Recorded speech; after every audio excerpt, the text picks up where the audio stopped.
श्री स्वामी समर्थ स्वामी भक्त हो. गणपती बाप्पाला दुर्वा का प्रिय आहेत? चला जाणून घेऊया. पण त्याआधी तुम्ही माझ्या चॅनेलवर नवीन असाल तर चॅनेलला एक लाईक करून चॅनेलला नक्की सबस्क्राईब करा आणि कमेंटमध्ये गणपती बाप्पा मोरया असे लिहायला विसरू नका. तर गणांचा अधिपती गणपती. हिंदू धर्मशास्त्रानुसार सर्वच कार्याच्या सुरुवातीला गणपतीची पूजा करतात. गणपती विघ्नहर्ता आहे. गणपतीला दुर्वांची जुडी वाहतात. यामुळे गणपती प्रसन्न होतो. गणपतीला दुर्वा खूपच प्रिय आहेत. 21 दुर्वांची मिळून केलेली जुडी गणपतीला अर्पण केली जाते. गणपतीच्या डोक्यावर दुर्वा वाहतात यामागे एक आख्यायिका आहे.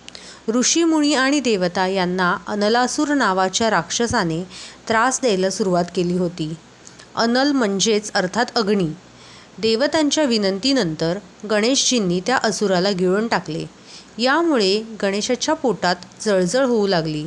तेव्हा 88 सहस्त्र मुनींनी प्रत्येकी 21 अशा हिरव्यागार दुर्वांच्या जुड्या गणरायाच्या मस्तकावर ठेवल्या आणि कश्यप ऋषींनी दुर्वांच्या 21 जुडी गणेशाला खाण्यास दिल्या.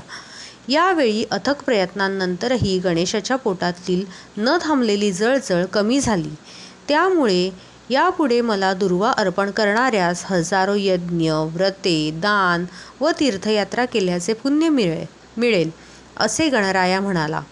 म्हणून गणपतीला दुर्वा वाहिल्या जातात. दुर्वा ही एक औषधी वनस्पती आहे. पोटात जळजळ आणि इतर विकारांसाठी दुर्वा औषधी आहे. मानसिक शांतीसाठीही दुर्वा लाभकारक आहे. गणपती बाप्पा मोरया. श्री स्वामी समर्थ.